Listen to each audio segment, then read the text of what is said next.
try to do it without my glasses. Thank you everybody for joining us, especially in such short notice. So I really appreciate everybody being here today. Bubba was a boss my whole life, even to the end.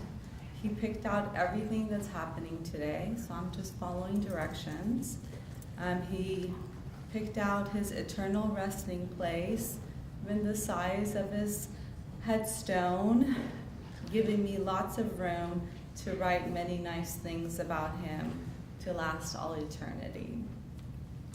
Bubba and I talked for hours about everything, and we talked a lot about meant to be.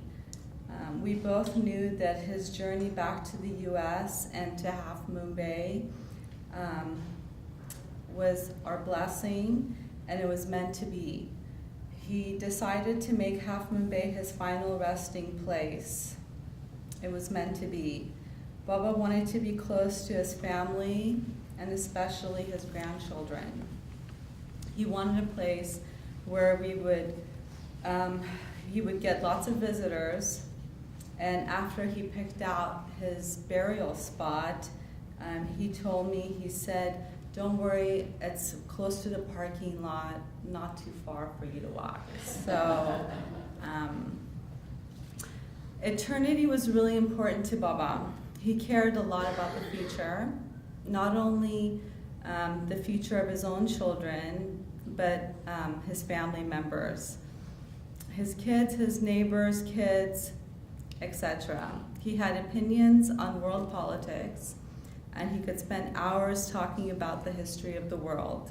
He probably got that from his father, who traveled Iran and spoke to its people regarding history and religion. He was what now you would call a mullah. Dad was not a very religious person. He was a very spiritual person. He was my first teacher and my most important one, even to his dying day. He taught me about karma, and now heaven, and how heaven and hell was right here on earth, depending on how we treated others. My dad was a kind soul, always gave to anyone in need. His own children may feel they never got enough, but Dad realized to truly help, sometimes you had to say no. No, I have my glasses, thank you. I had the opportunity to travel around Iran with my father many times, and that's when I saw his compassion the most. There was not one needy person that Dad would walk by and not help. He would talk to me about how it is our responsibility to help the ones who cannot help themselves. I even recently learned that my dad had been helping to support his extended family, paying for school and other costs for several of his relatives. It is from him that I've learned the importance of giving back and taking care of my community. I'm so blessed that my father was able to see that I took his lessons to heart when he was able to attend a ceremony. I was recently awarded Citizen of the Year. I'm working hard to ensure his legacy and compassion will live on through me and my family. It is my great honor to start a charity in Iran under my father's name to continue his work of supporting his community, especially the children. Dad loved staying fit, going on hour-long bike rides for miles every day. His stamina was inspiring.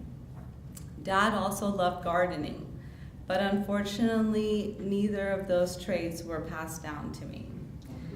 Dad, I miss your countless hours spent in the backyard and the beauty that was there for all of us to enjoy. The flowers will miss your attention and love, and will miss the times that you made us get chicken manure and compost so that flowers too would have good food. Whenever I see a butterfly, I think of my mom, and from now on, when I see a beautiful, well-kept flower, I will think of you, Dad. Thank you for passing on your love of cooking and fine food to our family. Because of your amazing rice and chicken dishes, I have spent countless hours at Weight Watchers and loved every bite of your kebab rice chicken dishes. I will miss those. Your sense of fashion can be seen in my husband and my 2 boys. Dad, you were always best dressed. Once, our friend Jack and Charisse invited us to watch a game at their house, and Dad came with a sport coat, which was so normal for him. We laughed for hours, but it made me realize how truly and unique you were, Dad. I admire what a good friend you were. You had so many friends from your childhood, your career, and from Half Moon Bay who fell in love with you right away. You had a way of caring for people, treating them with respect, which you expected in return. Paul used to say he has more friends in Half Moon Bay than he did. Love you, honey. Thank you for teaching me and my kids the value of savings, what security feels like, knowing that someone always has your back. Your life lessons and teaching will forever live on through those of us that you inspired. Sorry, Dad, if we didn't show you how much we appreciate all the sacrifices you had to make to bring us to this country. You left behind your home, your family, your career, and everyone you knew, all to make sure we were all safe. The regime had pulled a bus up to the high school and loaded it up with boys to join the army in the war against Iraq. Luckily, Sean was too young to get on the bus, the first bus, and Mom and Dad made sure we weren't around for the second. He spent endless hours at our gas station struggling to support us while learning the rules and regulation of a new country. Sorry, Dad, if back then we didn't appreciate how hard you worked for what you had. I'm blessed to have had the time we did together. I'm grateful you got to see your hard work and sacrifice pay off, affording us a level of security and comfort. My children and brother's children have the privilege of growing up in the same community they were born in, with a sense of security. Thank you, Dad, for making it possible. You were an amazing father for me. At all times, my Western environment clashed with my Middle Eastern upbringing, but looking back, I wouldn't change a thing. I was honored to take care of you these last few months after you took care of me for so many years. I hope you were comfortable and felt how much we loved you. I want to thank my amazing Half Moon Bay community for support. Netta, thank you for all the Persian cooking you did for Dad. At the end, the only homemade food he would eat would be if Netta had cooked it. Thank you to everyone who didn't leave my side. There's so many to count and to thank, but know that you're in my heart, and thank you for not leaving my side. Lastly, I want to thank my amazing husband, the rock in my life. Paul, you are my heart, my soul, and I thank God every day for blessing me with you. Thank you for all your support during especially these last 5 months. You were the best husband, son-in-law, and dad anyone could ever ask for. Dad, I will never stop loving you. I'll never stop missing you. I'm sure some days my grief will break me down, but so blessed to have the wonderful memories of our years together. I could talk to you about anything. You were my best friend. Thank you for being my best friend, amazing father and grandfather. Thank you for being an amazing role model. I love you. So now I'd like to invite Nada to say a poem and a few words.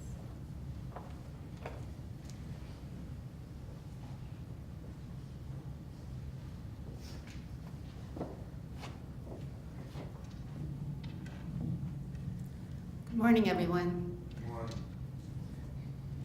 I'd like to say a few words first before I read a poetry from the famous poem Hafez, from the same book that Baba gave me for New Year one day from Iran. So I had a hard time finding the poetry in the book, so I'm reading off my cell phone. Sorry. It's a big book.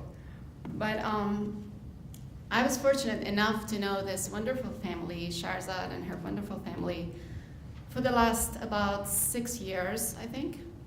And really, Shahrzad has been like my sister all this time, and her father, just like our father. I learned so much from him. I had so many meaningful conversations with him. He taught me so much about life, which I will always follow. My greatest memory from him was when I used to, even less than a year ago probably, I used to walk on the trail in the morning and struggle to make it a mile. And I would see him run into him biking, and he's, almost done with his 5-mile bike on the trail. And he's still, energetic. He would stop, get off, and say hi to me and talk about how beautiful the trail is. And I always admired him, and I always wished someday I get that energy that he has. Unfortunately, within the last year, he was ill and started degrading in front of our eyes, and it was very painful to see that. Still, he was fighting. I admired him for fighting so hard, for being so strong. Still, he was our father. He was a role model. And I would still sit down, even in the hospital, and have my talks with him. I couldn't really do anything for him. I would just sometimes cook, which, even though he was the best cook, he would like my cooking, thank God. And I was just amazed, really amazed by how much love, how much unconditional love Shahrzad was giving her father all this time.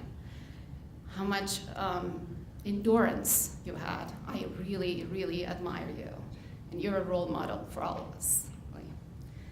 So I like to read this poem because this was also my father's favorite, and it is written on my father's grave. This poetry means that he was looking forward to this transition, to travel to a world where it's pain-free, where he does not suffer anymore, where he's welcomed and he's loved and he's happy. And this poem is also saying that how happy he is and how he's looking down at us and admiring this day. May he rest in peace. خرم آن روز که از این منزل ویران بروم، راحت جان طلبم و از پی جانان بروم. گرچه دانم که به جایی نبرد راه غریب، من به بوی سر آن زلف پریشان بروم. دلم از وحشت زندان سکندر بگرفت، رخت بربندم و تا ملک سلیمان بروم. چون صبا با تن بیمار و دل بی‌طاقت، به هواداری آن سرو خرامان بروم. در ره او چو قلم گر به سرم باید رفت، با دل زخم کش و دیده گریان بروم. نذر کردم گر از این غم بدرایم روزی، تا در میکده شادان و غزلخوان بروم. به هواداری او ذره صفت رقص کنان، تا لب چشمه خورشید درخشان بروم. تازیان را غم احوال گرانباران نیست، پارسایان مددی تا خوش و آسان بروم. ور چو حافظ ز بیابان نبرم ره بیرون، همره کوکبه آصف دوران بروم. روحشان شاد. Thank you.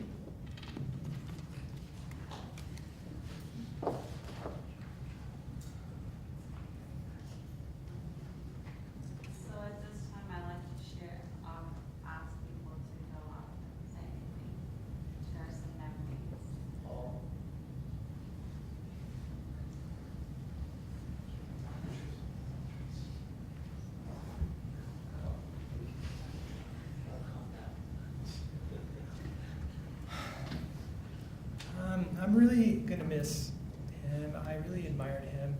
A lot of people really admired him.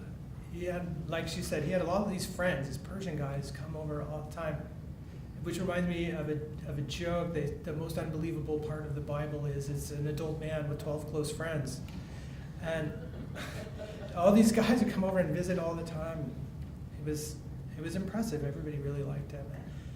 But I mean, he and I, we came from totally different backgrounds. We didn't have a lot in common. Really, there was two main things we had in common. The first was Heyday. Heyday is a video game that I play, and many of you have played with me and dropped out. He never dropped out. He's like level 85. He's like kept playing. He loved it. But I think one of the reasons he kept playing and he liked it so much was because I was playing, and it was something we could do together, even though we don't speak the same language and everything. And that was really sweet of him. But the main thing we had in common was he just completely loved and adored Shirzad. And his passing is going to leave a big hole in the family, and I really appreciate everybody coming to support the family, and it really means a lot to us, and I just want to say I'm really going to miss him.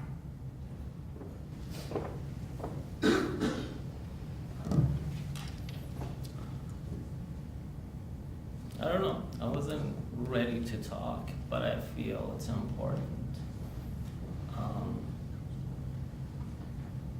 Dad loved life, that's for sure. He loved the kids. He loved the grandkids. He loved to cook. A lot of, I think, my cooking skills might have been passed down via osmosis, via experience. We did a lot of parties. That was something Mom and Dad did quite well together. There's a lot of memories. There's a lot of memories between Jawad and Dad. There was a lot of good kebab parties. Jawad would come over and we would joke around. He was very happy when Ali would come to town. And there were, I think Ali and my dad had a good, close relationship. Beyond a nephew or second cousin, nephew.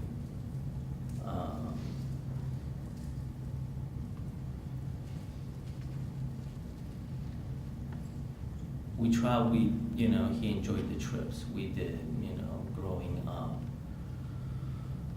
We did 1 or 2 trips a year, Shahrzad always hated the trips because I would get shipped off to my cousin Barzin's house, and Shahrzad would get shipped off to my grandmother's or my aunt's house. And as a result of it, we've had 2 separate childhood memories. There's also the stories that I'm sure you all have heard, how Shahrzad was tortured soul growing up by her bigger brother. I don't remember any of those stories. I think it was the other way around. There's definitely the story of me being hit by a frying pan. See, cooking was always involved there. So Dad was a hard worker. Dad was a hard worker, and I think he instilled that trait in us. Shahrzad, Yassam, and I, to this day, you tell us get up at 5 a.m., go to work, stay at work till 4 a.m. the next day, we'll get the job done. Shahrzad stayed up late last night, putting the video together and putting the pamphlets you guys have today. So thank you very much for doing that. Dad was also an entrepreneur. He worked say he worked. It wasn't as if he worked and did a punch card. He was part of the management team at a cement factory. So, but along the way, he learned that that cement factory needed supplies that the country didn't have at the moment. So through his contacts in Germany, he went in and he brought those supplies to them and sold it to that company. So I think, again, and I've got multiple memories of that, that was his entrepreneurial skills. And I think, again, that's something that's passed down to us. I see some of that even in Andrew. A lot of the ideas that he comes up with, they still need to be refined, but the wheels are turning. The wheels are turning. I used to enjoy going to his office because it meant I would get coffee and milk, something we didn't have at the house because we drank tea. So in his office we would go and I would have to sit for hours on a corner minding my own business while he did business. But the rewards were I would get coffee and cream. Welcome, Abbas.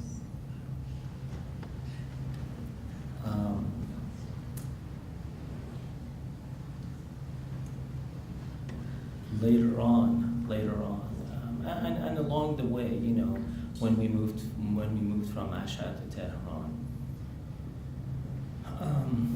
he continued the import business. He brought in, while he worked at at a mining company, he continued to import chemicals from Germany, and as a result, we would do German trips. A couple of times, every other year, I think. And that sort of broadened our horizons. We saw that there was a much larger world out there, much larger than our community. And he exposed us to a lot of these opportunities that most of the other kids our age weren't exposed to, and helped develop our learning process, our thinking process. I remember him wanting us to go to a particular school. So I don't know if Javad remembers the whole Andisha story or not, but he wanted me to go to a particular school, and they wouldn't let me in because registration had closed. So do you remember that story? So one of his, not drinking friends, but one of his friends happened to be the Minister of Education for the country. So he called him up and he says, what kind of a education system do you run that my son cannot get in this school? So the Minister of Education makes a call, just as a courtesy call. And this was a Jesuit education system. So the priests sort of told off the minister. A minister didn't take that too well. It was an insult to him. And so the next thing we know, the minister has sent a cease and desist letter to the school.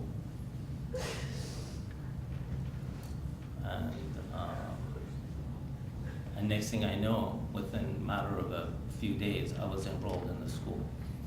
And that was and I was especially loved at that school as a result of that. When he would take me in the afternoons.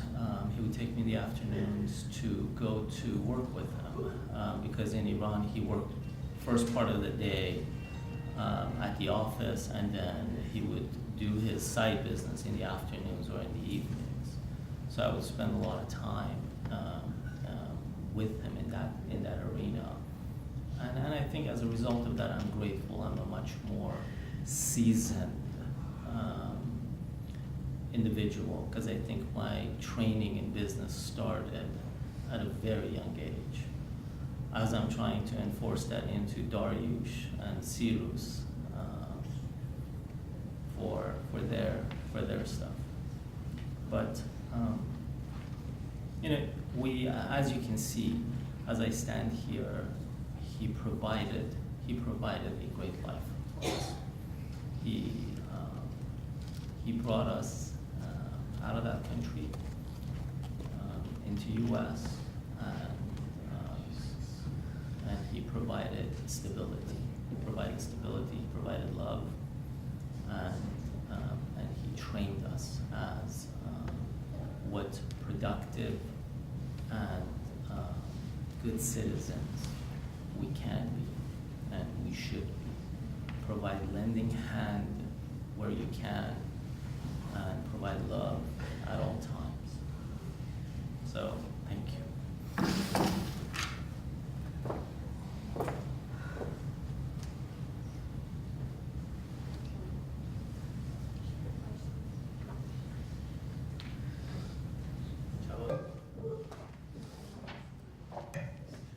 I'm Sharice McHugh.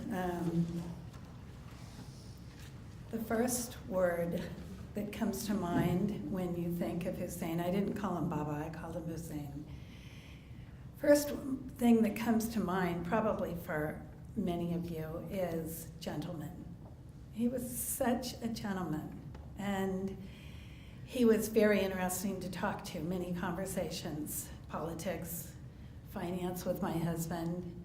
We had many hours of fun, yes, at Sherazad's and out at different bars and restaurants. We don't frequent them often, but when we do, no, I'm kidding. And at our house, and yes, he came to an NFL playoff in a sport coat and tie, which is something that we did laugh about it, but it was very much, my father would have done the same thing. The other thing, the first time I met him, and those of you who are closer to my age than Sherazad's age will probably agree with me. It was like, oh my God, he looks like Omar Sharif. For somebody who grew up in the 60s and 70s with Funny Girl and Dr. Zhivago, that was that was something, because he did. Handsome man.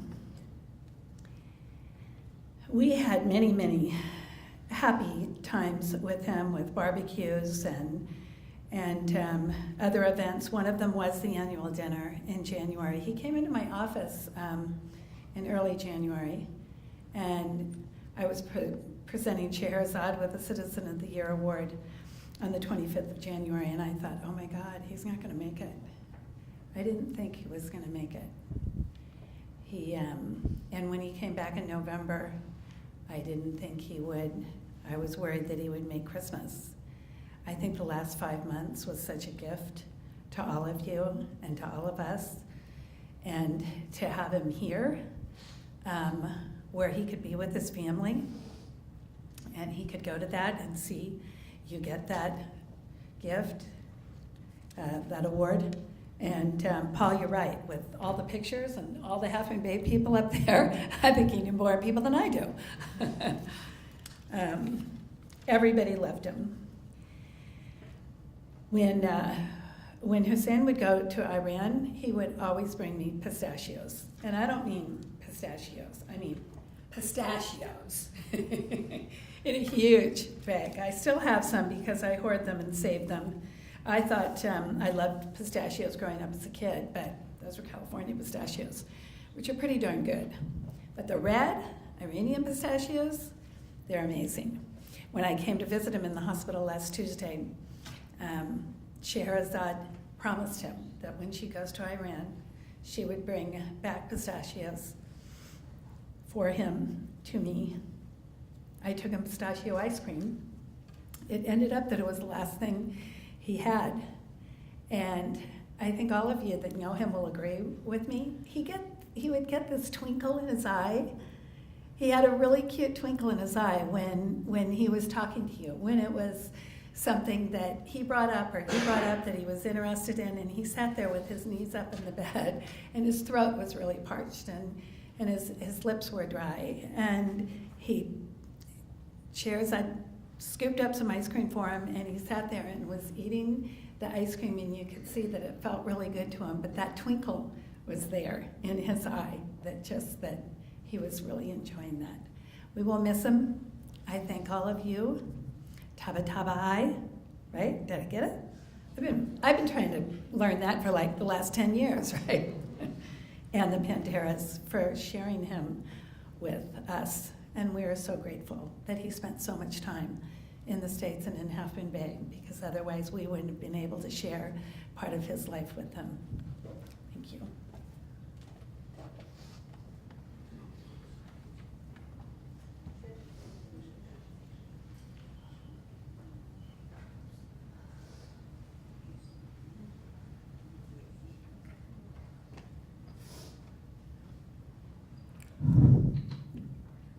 Hossein Tabatabai was my father.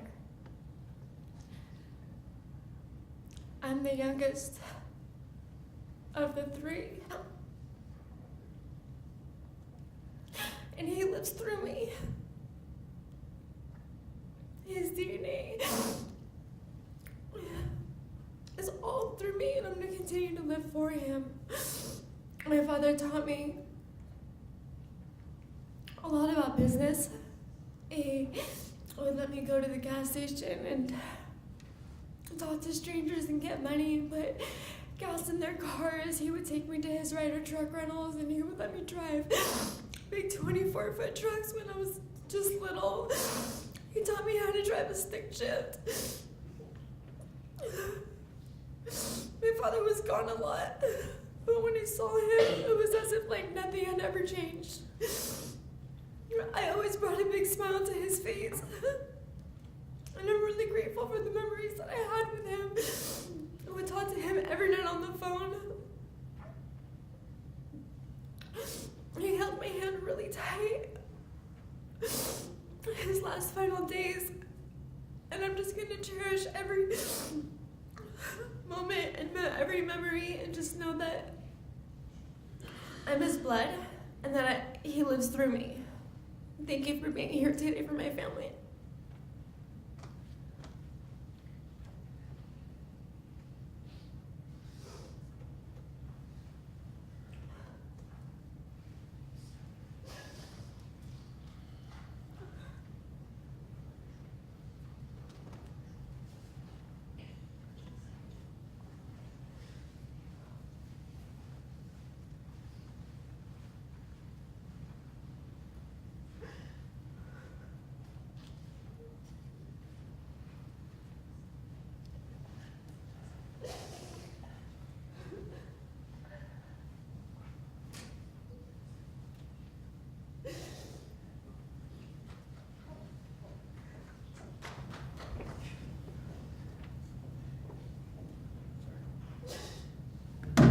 Hi. Right. Yeah, so my Baba Buzorg has always been a role model to me. He's helped me define what it means to be a man. And growing up with him, looking up at him, as a man, he had character. He demonstrated extreme strength and morals. He demonstrated extreme strength all around. Extreme strength in patience with two particularly taxing young boys. Extreme strength and resolve. When he set out to do something, he did it. If that meant 7 a.m. bike rides with two little boys who would rather be doing anything else with their Saturday mornings, so be it. He got it done. If that meant rescuing his family from a nation in the throes of civil war with little more than the clothing on their backs, so be it. He got it done. I grew up in awe of this man, of what he had done and how he lived his life. He shaped me. He's never given up, never settled, never backed down. The Baba Buzurg I grew up with has always been loyal and reliable, always there when you need him and when you didn't know you needed him. He's always been calm, rational, and contemplative. This observant rationality paired with his intelligence and wisdom has made him an incredibly enlightened human being, leaving an impact on those he came into contact with. Yeah, it's looking up at this man my entire life. Yeah, I've never seen the man cry. Right? He's yeah. It's not just the kindness and altruism and helping everybody. It's that strength and the determination and never giving up. Something I really admired about him, and traits about him that I'm going to try to carry with me into my life. Yeah.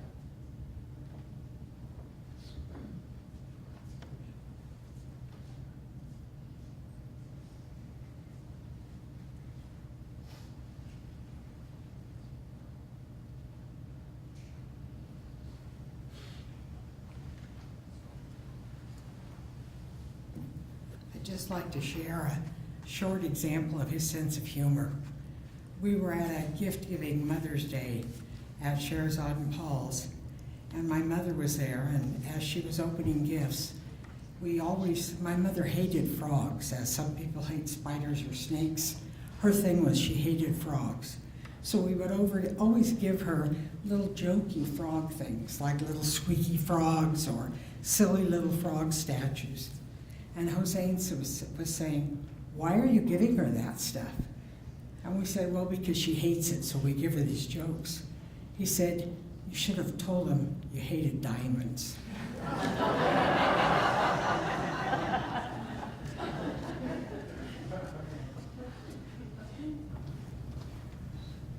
Good morning. My name is Shireen Tabatabai. I knew Shahrazad's Baba, Shah Namjoon, and Yasaman's Baba as Dai Hossein. And growing up in the States, boy, this is tough. I don't know how you guys did it with a straight face. Okay.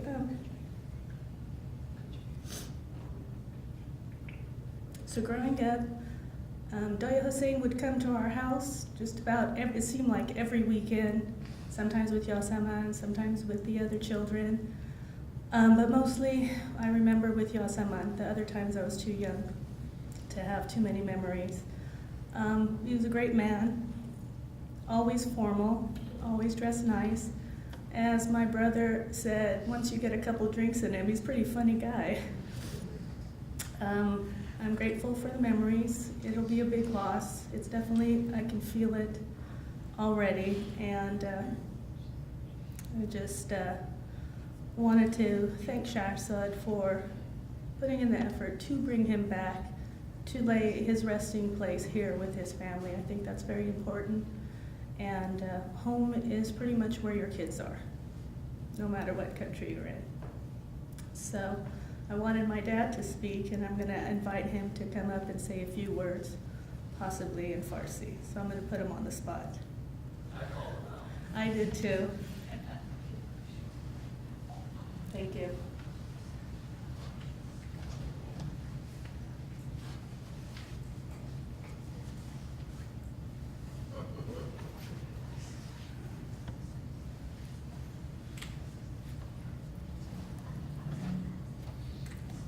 Good morning, everybody, and welcome here. And thanks for being here today. I know it's weekday, it's not easy for everybody to be free. With your permission, I want to start talking Farsi. I'm a very shy guy to talk.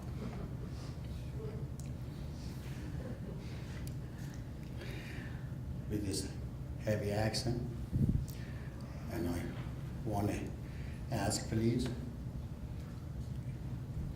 whoever knows the Farsi, the next person explain it to him or translate it, because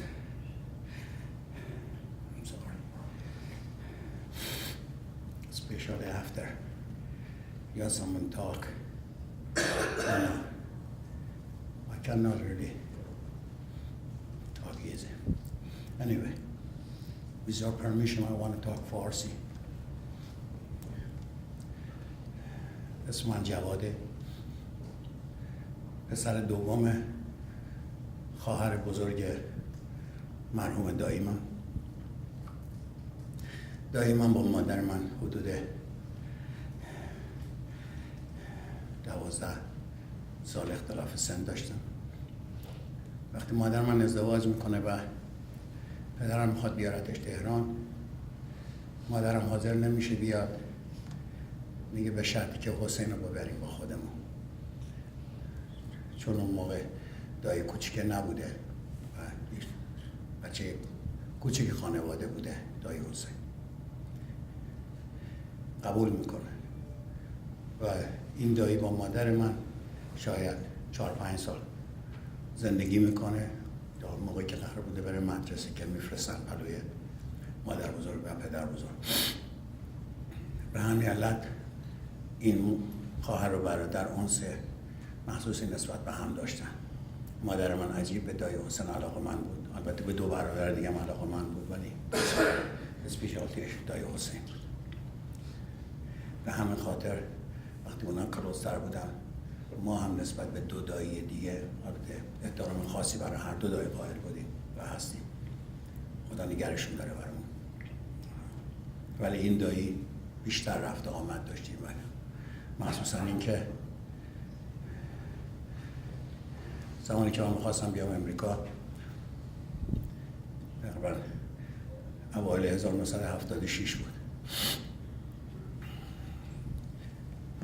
و این داییشون به من اصرار میکرد که الان موقع امریکا رفتن نیست، چون من تکنیسیان شرکت توانیر بودم و به اصطلاح مشغول به کار بودم، موقعیت هم مناسب بود. دایی هم که ماشاءالله وضعش بسیار عالی بود و موقعیت بسیار مناسبی در تهران و مشهد داشت. مدیر عامل سیمان خراسان بود در مشهد و رئیس معدن زاهآباد قزوین. بسیار موقعیت مناسبی داشت. ایشون نظرش این بود که الان موقع پول ساختن، چون قیمت نفت رفته بود بالا و زمانی بود که واقعا پول فراوانی به طرف ایران سرازی بود که البته در اون زمان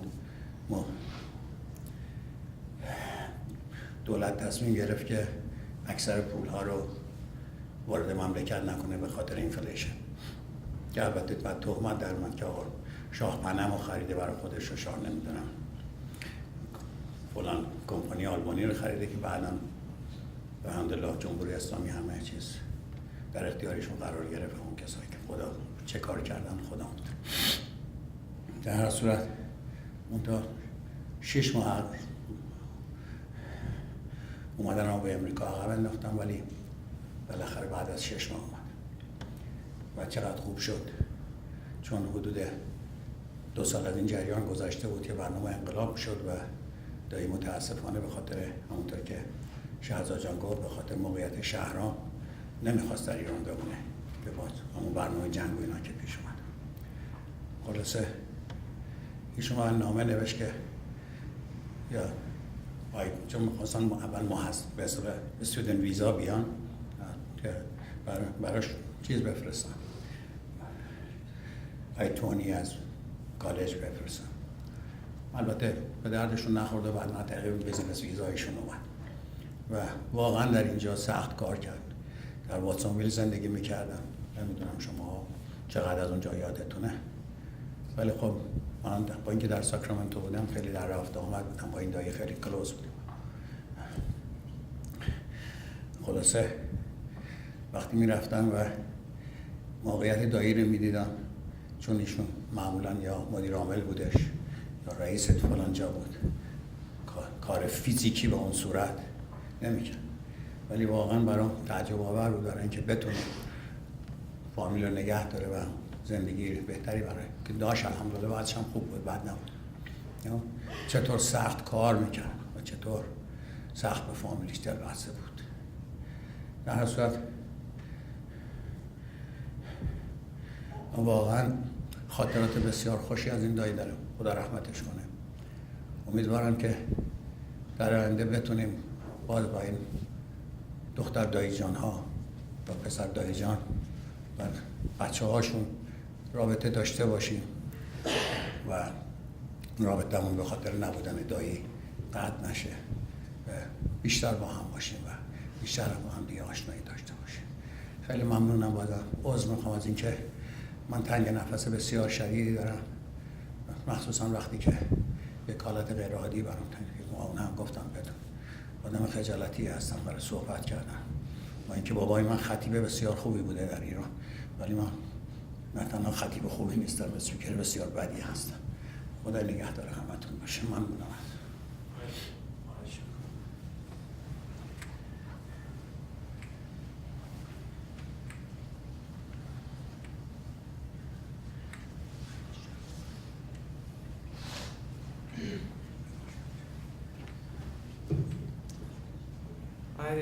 Originally I wasn't going to speak. I think when it comes to what it meant to be his grandson and who he was as a role model, Andrew summed it up perfectly. But I did want to tell a story that I think really illustrates who he was. And people have mentioned the bike rides so far, but the story behind that is growing up, especially in elementary school, my parents would work over the hill when we were in Half Moon Bay, and so we'd stay home. And my grandfather at the time was living in Belmont, and so he would come to Half Moon Bay, and he would either come in the morning or he'd live with us for a while, and he would take care of us during the day while my parents were at work, and it was summer vacation.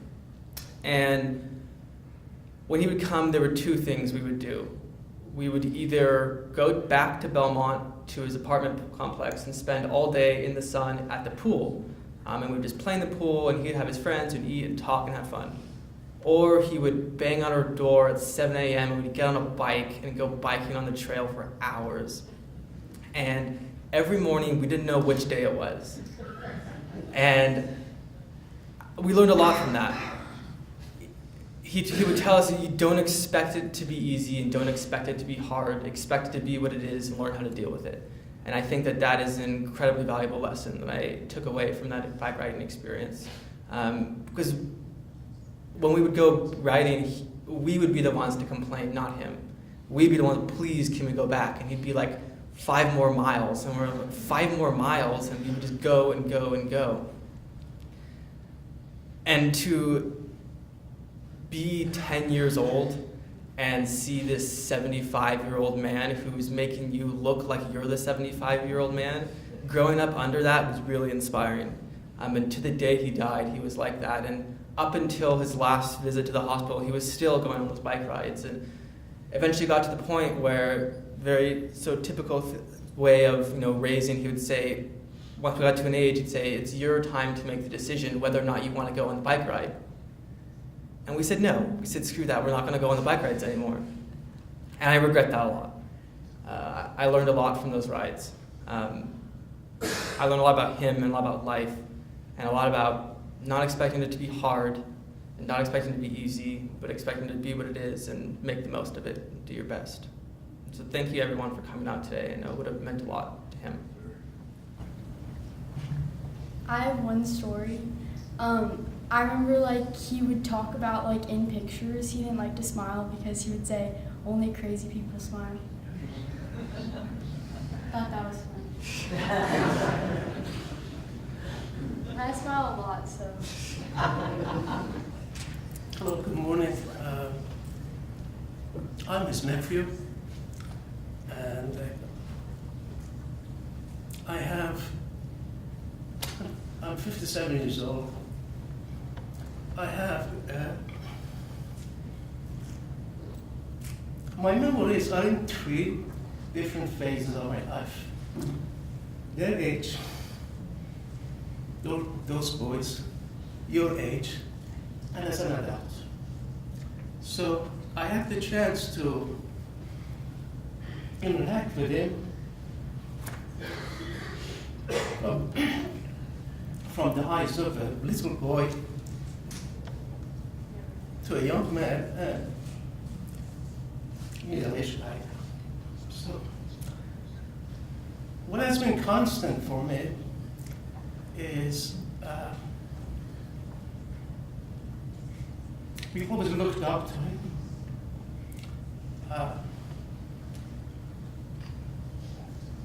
New experiences.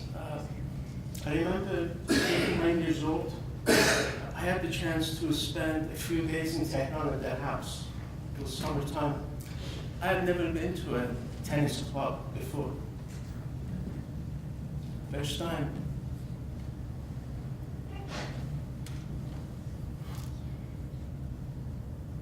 Your parents took me.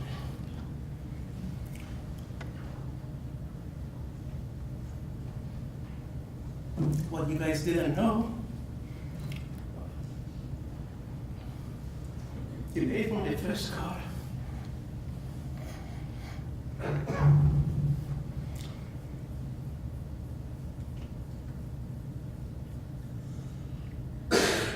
As I got older and started life, business, he actually had pretty good advice. I didn't really have to have a drink to give you advice. So, my condolences to all of you.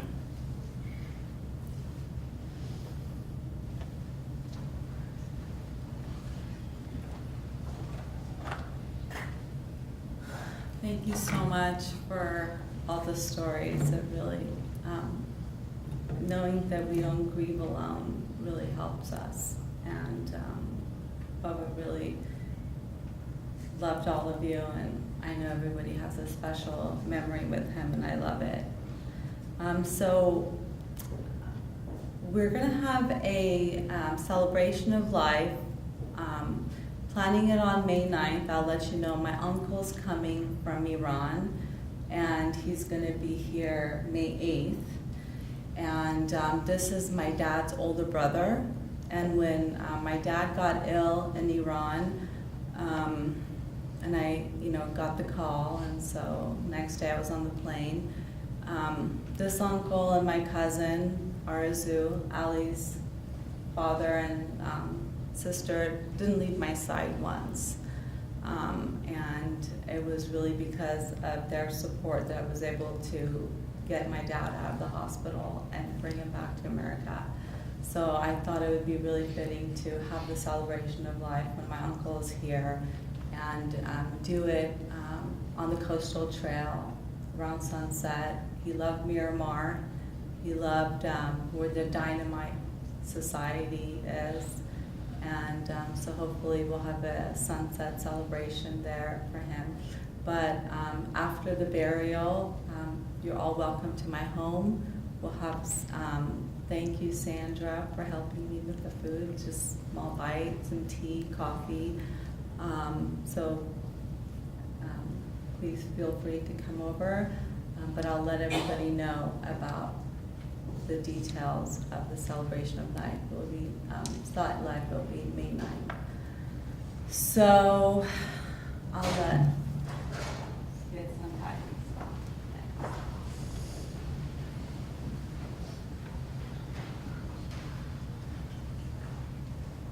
Ladies and gentlemen, thank you so much for coming today. Your show of love and support means a great deal to the family. At this time, we will transition out to the final resting site. It will be a walking procession. I'd like to invite the pallbearers to come forward, please.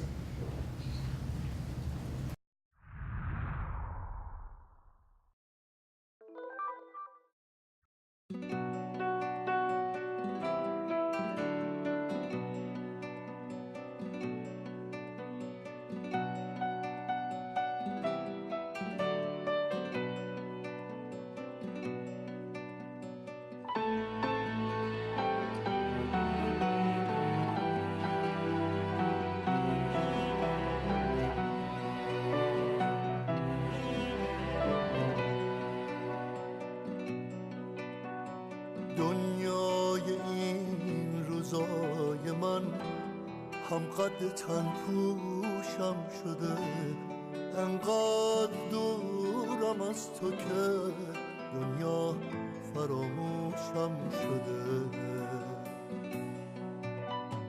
دنیای این روزای من درگیر تنهایی شده. تنها مدارا میکنی، دنیا عجب جایی شده. هر شب تو رویای خودم آغوش تو تن میکنم.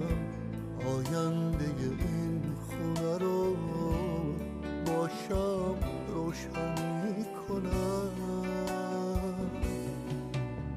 هر شب تو رویای خودم آغوش تو تن میکنم. آینده این خونه رو با شب روشن میکنم.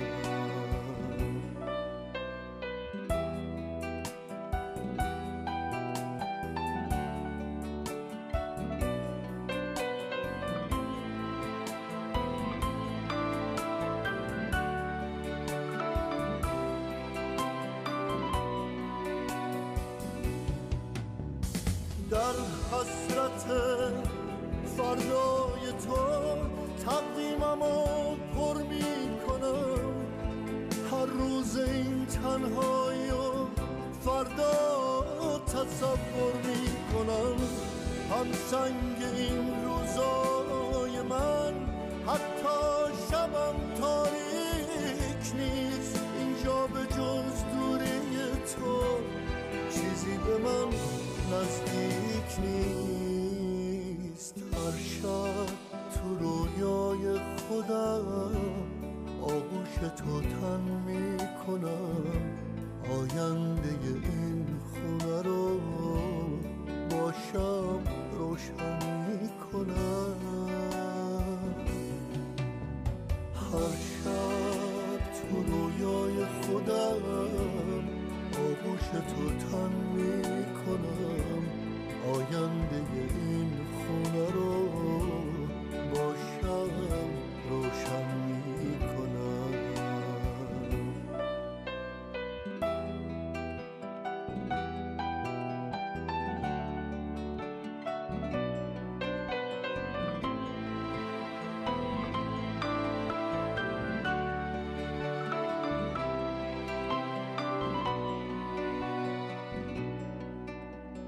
دنیای این روزای من هم قد تن پوشم شده. انقدر دورم از تو که دنیا فراموشم شده. دنیای این روزای من درگیر تنهایی شده. تنها مدارا called grief. I had my own notion of grief. I thought it was the sad time that followed the death of someone you loved, and you had to push through it to get to the other side. But I'm learning there's no other side. There's no pushing through, but rather there's absorption, adjustment, acceptance. And grief is not something you complete, but rather you endure. Grief is not a task to finish and move on, but an element of yourself, an alteration of your being, a new way of seeing, a new definition of self. This is by Gwen Flowers. Baba wanted, and these are some of the flowers that he worked really hard in the garden, and he asked for these flowers to be put on his casket, and flowers, put it on Baba with the last prayer.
Thank you.